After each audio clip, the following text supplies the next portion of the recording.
What's your identity? Chosen, dispersed alien. What was the origin of that identity, the origin of that condition? The foreknowledge of God the Father. How was it implemented in time? Through the sanctifying work of the Spirit. Now the third description here is toward the goal of obedience and the sprinkling of the blood of Christ. God made us chosen aliens for the purpose of obedience. That's a goal. That's the function. That's what He had in mind. He's done all that He's done in saving us so that obedience would result. That's the goal. Now, that's very important to understand because many people today downplay the importance of obedience because of a misunderstanding of grace. People think obedience and grace are somehow conflicting with each other. Their thinking goes something like this. We're saved by grace, not by obedience. Therefore, you don't have to be obedient to God in order to be saved. Therefore, it's possible to be saved even if you aren't willing to obey the Lord in some areas of your life.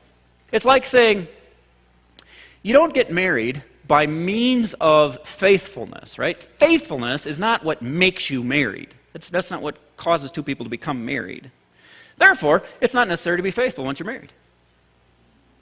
That's terrible logic. It's true that being faithful isn't what makes you married, but getting married is a vow of faithfulness. That's what the act of getting married is. And it's the same with our relationship with God. We don't enter into His family by being faithful or obedient to Him, but that does not make obedience optional for the Christian. The whole point of our salvation is to place us in a relationship of obedience to Him. If you got placed into some kind of relationship with God that doesn't involve obedience, that's not a saving relationship. That's not what salvation is. Grace does not make obedience less important, it makes it more important.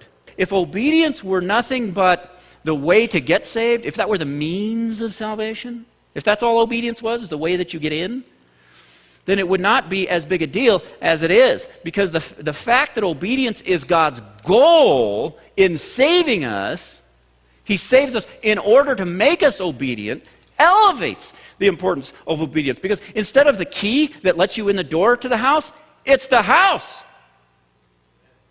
What's more important, the key or the house? It's the reason you're being let in. It's the purpose. It's the goal. So don't ever think that grace makes obedience less important. The purpose for grace is obedience. There's some scriptures to show you that. Ephesians 2:8. For it is by grace that you've been saved through faith. For we are God's workmanship, created in Christ Jesus to do good works. I mean, it's the whole goal of the thing. Saved by grace for good works. You're not saved by good works, but you are saved for good works. That's the purpose.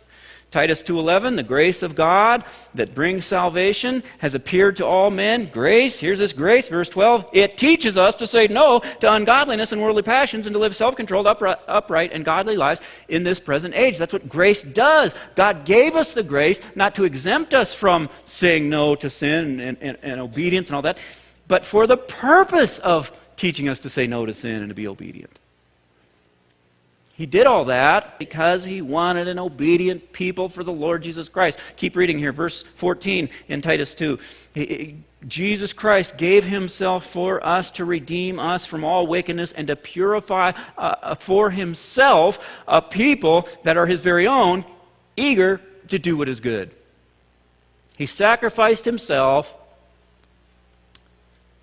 in order to create a people for Himself, an eager people, an eagerly obedient people, eager for good works. Our willing, eager obedience is so important to Him, He gave His life to bring it about. That's how important it is. That's what He wants. That's the goal. That's the purpose. Now, I know, as soon as I say that, half of you are sitting there doubting your salvation immediately. Oh, man, I'm lost. Because you're thinking, I disobey so frequently. If obedience is the mark of salvation, does that mean a true Christian will always obey and never disobey? No. It's not what it means. Look at the rest of the phrase. It says, God made you an alien in this world, a chosen alien in this world, for this goal? Obedience and, what's the second thing?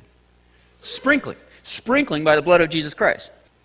So God did all this pre-planning of your chosen alien status, bringing it about in time through the sanctifying work of the Holy Spirit, for a purpose, so that you would live a life of obeying and being cleansed by his blood when you disobey, obeying, being cleansed, and so on.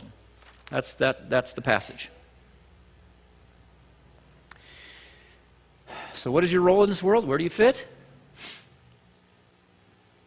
You're an outsider in the world, an insider in the kingdom. Why?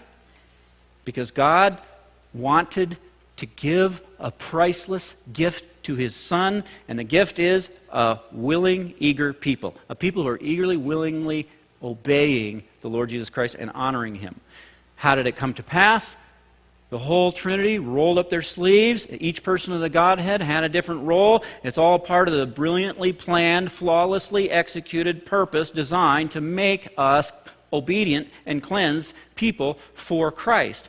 The Father pre-planned it, set everything into motion. The Spirit draft-picked you out of this world, pulled you aside, made you holy, and the Son died for you and is constantly applying to you the benefits of his sacrifice so that you can have cleansing and forgiveness of sins and acceptance in the Father's eyes. That's who you are. That's your identity.